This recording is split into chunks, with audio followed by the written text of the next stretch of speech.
Bonjour à tous. Alors, je voulais faire une vidéo aujourd'hui sur la carte Mango qui est arrivée chez moi gratuitement en plus, donc j'ai pas payé les frais d'envoi, donc c'est super pratique.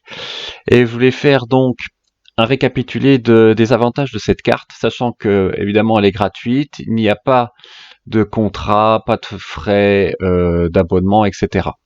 Donc une fois que vous recevez votre carte, il faut aller dans le menu où vous pouvez rentrer l'identité entre guillemets de la carte, qui est derrière la carte. C'est une série de lettres et de chiffres, donc c'est très pratique, c'est très rapide surtout.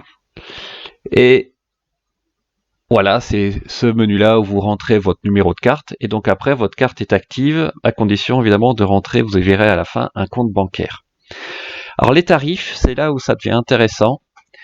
C'est que en France, c'est 35 centimes plus 5 centimes d'euros pour les chargeurs pris en charge. Donc à l'heure actuelle, c'est essentiellement des Unity.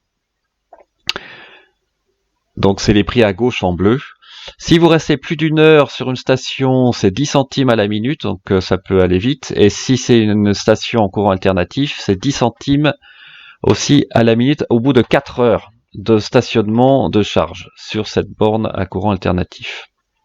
Alors l'intérêt de cette carte, c'est évidemment que c'est essentiellement implanté dans les autres pays d'Europe, notamment Allemagne, Pays-Bas, Belgique, ce qui veut dire que concrètement, si vous voyagez dans ces pays, ça peut être intéressant d'avoir cette carte car vous n'avez plus à vous soucier du prix au kilowattheure pour les bornes compatibles.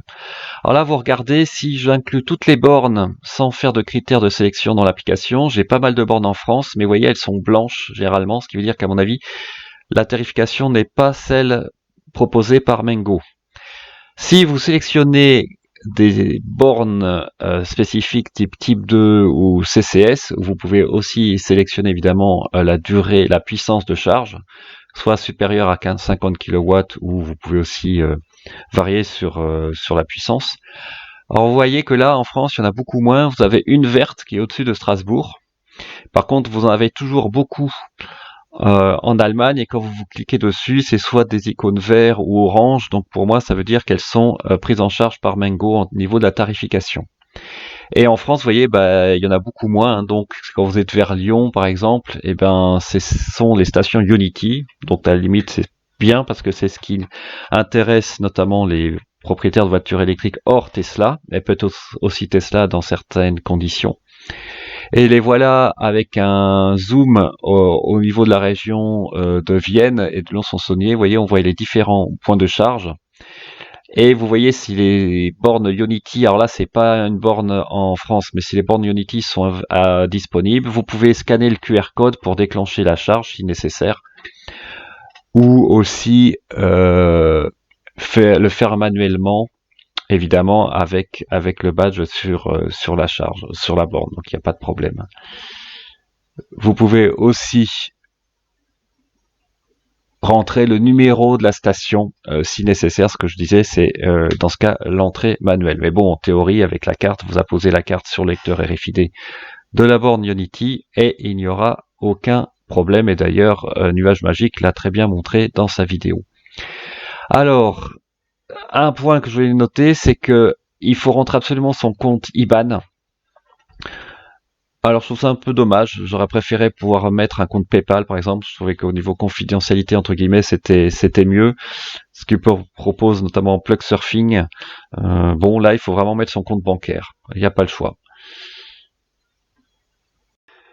Donc en conclusion, pour ceux qui doivent utiliser les bornes Unity en France, notamment ceux qui n'ont pas de voiture Tesla, le bon plan, entre guillemets, c'est cette carte, car ça vous fait à peu près 8 euros en 100 km. Si vous consommez 200 Wh au kilomètre, c'est donc un peu plus cher que Tesla en France, c'est clair.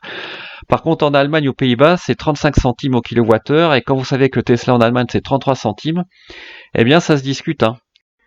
Car si vous considérez que le prix au kilowattheure chez Tesla va augmenter un peu parce qu'ils vont prendre en charge la consommation de la voiture, alors notamment en hiver, j'avais fait une vidéo où je montrais que la consommation du chauffage est quand même pas anodin, on sera très certainement près des 35 centimes. Donc finalement, peut-être que Mango, dans certaines périodes de l'année, sera moins cher que Tesla. Alors, est-ce que Mango va pouvoir maintenir ses tarifs, notamment sur les bornes Unity?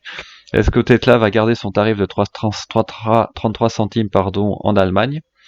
Ça va être intéressant, mais en tout cas, pour voyager en Europe, je pense que ça peut être une bonne solution. Comme ça, vous ne posez pas la question, en tout cas pour l'Allemagne et les Pays-Bas, pour l'utilisation des bornes Unity quand vous n'avez pas de Tesla. Et je pense qu'il y a pas mal de propriétaires futurs de Volkswagen ID3, notamment en Allemagne, qui vont vraiment peut-être se pencher sur cette solution si c'est plus intéressant que le contrat qui est fourni par le consortium Unity. C'est pas si loin que ça, 35 centimes à mon avis. Volkswagen va proposer 30 centimes peut-être avec un abonnement. Donc dans ce cas-là, autant prendre la carte Mango. Voilà, bah écoutez, j'espère que cette vidéo vous a plu. J'espère que les bornes de recharge en France compatibles avec Mango à ce tarif unique de 40 centimes au kilowattheure vont augmenter, car comme ça fait un prix fixe. On n'a plus à se poser la question combien ça coûte, si vraiment on en a besoin. Notamment sur les bornes de recharge en courant alternatif à 22 ou 11 kW, car comme les 4 premières heures, il n'y a pas de tarification à la minute, ça peut être intéressant. J'avais montré qu'avec Freshmile, par exemple, dans la région de Mulhouse, ça revenait un peu plus de 50 centimes au kilowattheure. Et donc là, au moins, on a une tarification fixe, on se pose plus la question en cas de dépannage. Ça peut vraiment être pratique. Voilà, j'espère que cette vidéo vous a plu. Je vous souhaite un très bon dimanche. N'hésitez pas à mettre un pouce bleu et à vous abonner. Et je vous dis à bientôt. Au revoir.